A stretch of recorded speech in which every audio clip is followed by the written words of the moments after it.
హైదరాబాద్ లో జరగబోయే మనీ మంత్ర money manifestation classes కి ఇప్పుడే కాల్ చేసి రిజిస్టర్ అవ్వండి.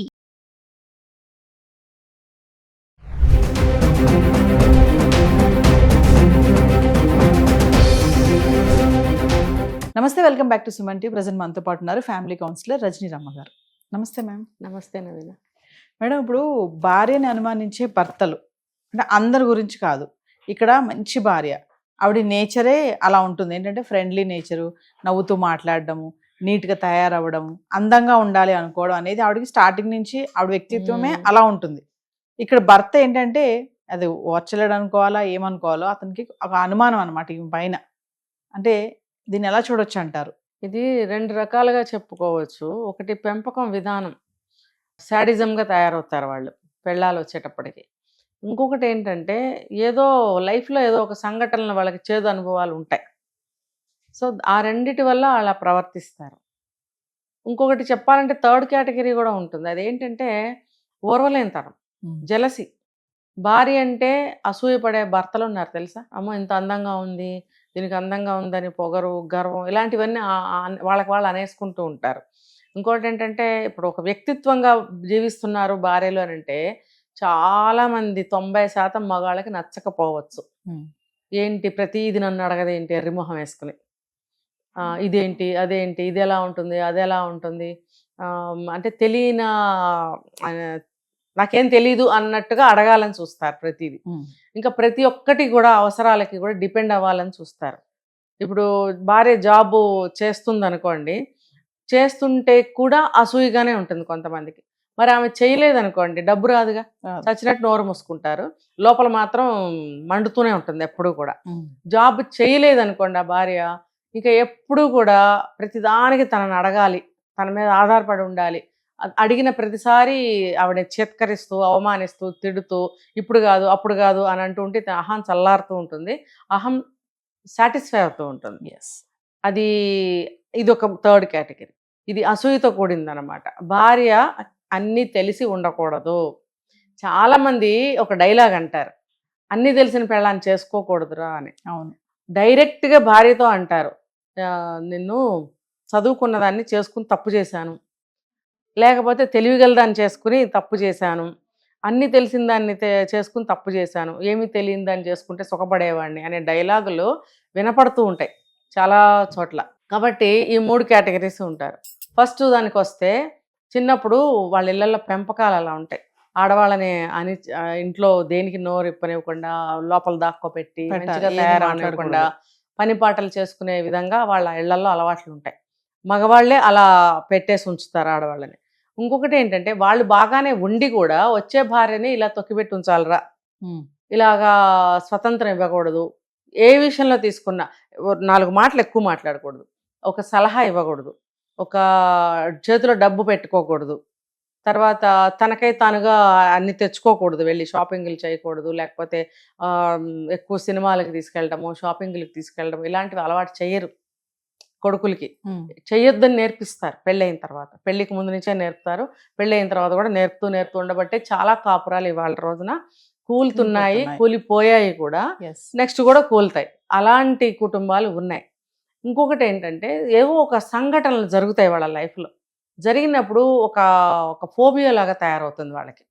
ఇంకా పెళ్ళాన్ని తయారైతే చాలు అవే గుర్తుకొస్తుంటాయి వాళ్ళకి.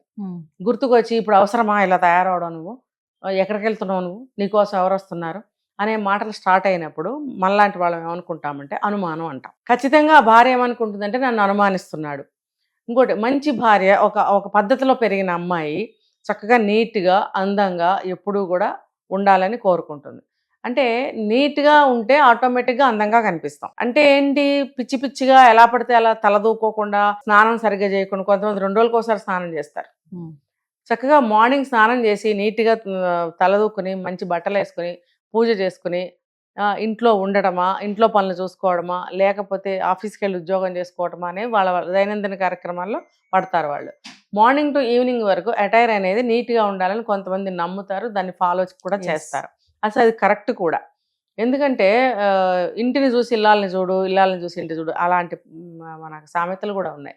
ఏంటంటే అలాంటి మనిషి ఇంటిని కూడా అలాగే పెడుతుంది. బయట ఊడ్చి ముగ్గేసిన విధానము లేకపోతే పనిమ్మాయి ఉంటే కూడా పనిమ్మాయి వేసిన ముగ్గులో కూడా ఇంటి ఇల్లాలి నేర్పరితనమే కనిపిస్తుంది. పని మనిషి ఏదో ఒకటి వేసి వెళ్ళిపోతుంది. అమ్మ నువ్వు ముగ్గేయాలని మనం మాట్లాడుకుంటాం, ఆమె ఏదో ఒకటి వేసి వెళ్ళిపోతుంది. కానీ తను కోరుకున్నట్టుగా ఆ అమ్మాయితో ముగ్గు వేయించగలిగితే తనకెంతో సంతోషంగా ఉంటుంది. కాబట్టి అమ్మ అట్లా కాదు ఇలాంటి ముగ్గేయమ్మా అంటుంది, వేస్తుంది. సో పాతకాలంలో ఇంటి ఇల్లాళ్ళే పొద్దున్నే కళ్ళాపులు చల్లి ముగ్గులు వేసేవారు. సో ఆ బయట నుంచి ఇల్లు చూసి అప్పుడు ఇల్లాలని చూడు తెలిసిపోతుంది ఆవిడ ఎలా ఉంటుందో అనేది గుర్తించేవారు బయట దాన్ని బట్టి. ఇప్పుడు కూడా పని మనిషి వేసిన ముగ్గులో కూడా ఇంటి ఇల్లాలని ఏర్పడతానమే కనిపిస్తుంది. కాబట్టి ఇప్పుడు కూడా ఇంటిని చూసి ఇల్లాలని చూడు అని ఇప్పుడు కూడా అనవచ్చు. ఆవిడ ఏమీ పట్టించుకోలేదు అనుకో, ఆ పని మనిషి అసలు ముగ్గు వేయకుండానే వెళ్ళిపోతుంది. అప్పుడు ఎవరన్నా ఇంటికి వచ్చినప్పుడు అబ్బాయి ఏమి ఇల్లాలని అక్కడే అనేసుకుంటారు. అదే పని మనిషి తన విధానంలో తను వేసుకుని పోయిందనుకో, ఇదేంటి ఇలా ముగ్గేసింది అనుకుంటారు. అది చక్క నీట్గా ఒక పద్ధతిగా ఒక స్పెసిఫిక్ ఒక ముగ్గు వేసారనుకో, అబ్బా ఆవిడ ఎంత పద్ధతి గల మనిషి అని అక్కడ గమనించేస్తారు. సో అలాంటి మనిషి, అలా పద్ధతిగా ఉన్న మనిషి ఇంటిని కూడా అలాగే పెడుతుంది, పిల్లల్ని కూడా అలాగే పెంచుతుంది, భర్తతో కూడా అలాగే పద్ధతిగా ఉంటుంది. అలాంటప్పుడు ఆవిడంటే ఎందుకు గిట్టట్లేదు? ఆవిడ అలా తయారైతే ఆవిడ ఎందుకు అనుమానిస్తున్నావు నువ్వు? ఆవిడ అలా నీట్గా అందంగా ఉంటేనే ఆవిడకి ఆరోగ్యం, ఆవిడకి ఆనందం. అలా ఉంటేనే ఇల్లు కూడా బాగుంటుంది, ఆవిడకి ఆరోగ్యం, ఆనందం. అలాగే నువ్వు కూడా అలాగే ఫీల్ అవ్వాలి, నువ్వు కూడా అలాగే ఉండాలి. కొంతమంది భార్య అలా ఉంటే ఏడుస్తారు, వాళ్ళు మురికిగా మకిలిగా ఉంటారు. అదేమని భార్య అంటే బూతులు తిడతారు, ఇంకా మాట్లాడితే కొడతారు, నోటికి వచ్చినట్టు దుర్భాషలాడతారు, వంశాలను ఎత్తుకొస్తారు. ఇవన్నీ ఎన్నో చూసామండి, చాలా చూసాం. కాబట్టే ఇవన్నీ చెప్పగలుగుతున్నాను నేను. అది తప్పు కదా. నువ్వు పద్ధతిగా లేవు అని భార్య అంటే నోటికి వచ్చినట్టు మాట్లాడే మగుళ్ళు ఉన్నారు. ఎందుకు అంటే గిట్టంతనం. ఇప్పుడు ఎవరి కోసం తయారయ్యావు, ఎవడొస్తున్నాడు అని మాట్లాడితే చెప్పు తీసి కొట్టాలి అలాంటి. ఎవరి కోసం ఏంటి? తన కోసం తయారైంది. ఇప్పుడు ఏదో ఒక పాట ఉంది, తెల్ల చీర కట్టినా మల్లెపూలు పెట్టినా కళ్ళ కపట మెరుగని మనసు కోసం అని. మనసుకేం తెలీదు, తను ప్రశాంతంగా ఉండాలని కోరుకుంటుంది, చక్కగా వేడి నీళ్ళు స్నానం చేయాలనుకుంటుంది, చక్కగా తల దూకోవాలనుకుంటుంది, తన కోసం, మన మనసు కోసం. తన కోసం అంటే ఏంటి? తన మనసు కోసం. స్నానం చేస్తే ఆరోగ్యం, చక్కగా నీట్గా ఉంటాము, మంచిదే కదా ఇంటికి. చక్కగా ఒక దీపం పెట్టుకుంటాం, లేకపోతే దైవ ప్రార్థన చేస్తాం, అది ఇంటికి మంచిదే కదా, పాజిటివ్ వైబ్స్ వస్తాయి. ఇదంతా ఇంటి కోసమే కదా, తన స్వార్థం కూడా ఏం కాదు కదా. ఒక మంచి పెంపకంలో నుంచి వచ్చిన భార్యని ఇలా మాట్లాడితే అది మొత్తం పోతుంది. అది ఎవరికి నష్టం? ఎవరికి? అలా చేసినందువల్ల నీకు లాభమే కదా. ఎందుకు ఏడుస్తావు? పెళ్ళానికి పడి ఏడవకు, అనుమానం పడకు. అనుమానం ఏముండదు, నువ్వు కాపలాగా చావు, అక్కడ కూర్చో, ఎవరు వస్తారో చూడు, నీ ఉద్యోగం సద్యోగం మానేసి కూర్చో. లేకపోతే సడన్గా విజిట్ చేసి చూసుకొని పెళ్ళాం ఎలాంటిదో తెలిసిపోతుంది. నీ బుద్ధే వంకర బుద్ధే బయటపడుతుంది, కానీ ఆ అమ్మాయి సక్రమంగా బాగానే ఉంటుంది. కాబట్టి ఈ అనుమానం బుద్ధి అనేది పోవాలి. అది ఆ పెంపకం వల్ల అలా వస్తుంది. ఏదైనా సంఘటనలు చూసినా అలా అనిపిస్తుంది. ఈ అసూయ పడితే కూడా భరించలేడు అనమాట. నువ్వు ఎందుకు తయారయ్యావు, ఇది తయారవ్వకూడదు. ఎందుకంటే వాడు ఉరిగ్గా ఉంటాడుగా. ఆమె తయారైతే నేను ఇలాగే ఉంటాను, నేను తయారై చావను, ఆవిడేమో తయారైంది. చూసిన వాళ్ళు ఏమనుకుంటారు, ఆవిడ బాగుంది అనుకుంటారు, నన్ను బాగోడు అని అనుకుంటారు. కాబట్టి అక్కడ రగులుతుంది అనమాట మనసు.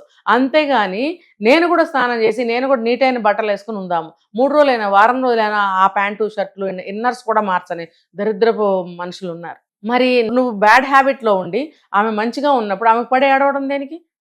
నిన్ను కూడా నీట్గా శుభ్రంగా ఉండమని చెప్తున్నారు కదా. చెప్పడం ఏంటి, నీకు తెలీదా? మరి అది తెలుసుకోవాలి. ఈ 3 కారణాల వల్ల భార్యల్ని మాటలతో చిత్రహింసలు చేస్తారు. మొన్న ఈ మధ్య ఒక మూవీ కూడా నేను చూడటం జరిగింది, పాతది అనుకుంటా, ఎప్పుడో ఏనాటిదో మరి ఆ మూవీ. అందులో భార్యని హింస పెడుతూ ఉంటాడు, ఎందుకు తయారయ్యావు, అదేంటి ఇదేంటి అని హింస పెడతాడు. ఏంటంటే వాడి గత చరిత్ర ఏదో ఉంది, బ్యాడ్, వాళ్ళ కొంపలో ఏదో జరిగిందంట, అందుకని ఆడవాళ్ళు అలా తయారవటం ఇష్టం ఉండదు అని వాళ్ళ ఇంట్లో మగవాళ్ళ నమ్మకం అట.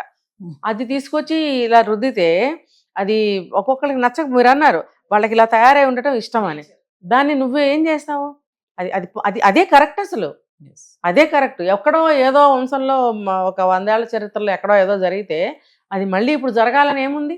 అదేం అలా మన మన మన బిహేవియర్ని బట్టి, మన నడవడిక, మన నడుచుకునే విధానం, మన జీవన శైలిని బట్టి మనం పాడైపోతామా మంచిగా ఉంటామా అనేది ఆధారపడి ఉంటుంది. కానీ అది ఎక్కడో 100 ఏళ్ల క్రితం జరిగింది ఇప్పుడు జరుగుతుందని నువ్వు ఇలా చిత్రహింసలు పెట్టడం అనేది అదేం కాదు, కరెక్ట్ కాదు. కాబట్టి తెలుసుకోవాలి మగవాళ్ళందరూ. ఈ 3 కారణాలతో మగవాళ్ళు అలా ప్రవర్తిస్తారు. ఎలా ప్రవర్తించినా సరే ఆ అమ్మాయి ఎక్కడో పుట్టి ఒక పద్ధతికి అలవాటు పడి వచ్చిన మనిషి, తను అలా ఉండటం తనకు అలవాటు. నువ్వేం చేస్తావు? నువ్వు ఇలా ఉన్నావు, నువ్వు మారుతావా? నువ్వు మారవు. అది తనకు అలవాటు, తను మారలేదు, అయినా అది మంచి హ్యాబిట్ అది. అటైర్ అనేది మార్నింగ్ టు ఈవినింగ్ ఫ్రెష్గా ఉండటం అనేది చాలా ఆరోగ్యకరమైన విషయం, ఇది తెలుసుకోవాలి. Thank you ma'am.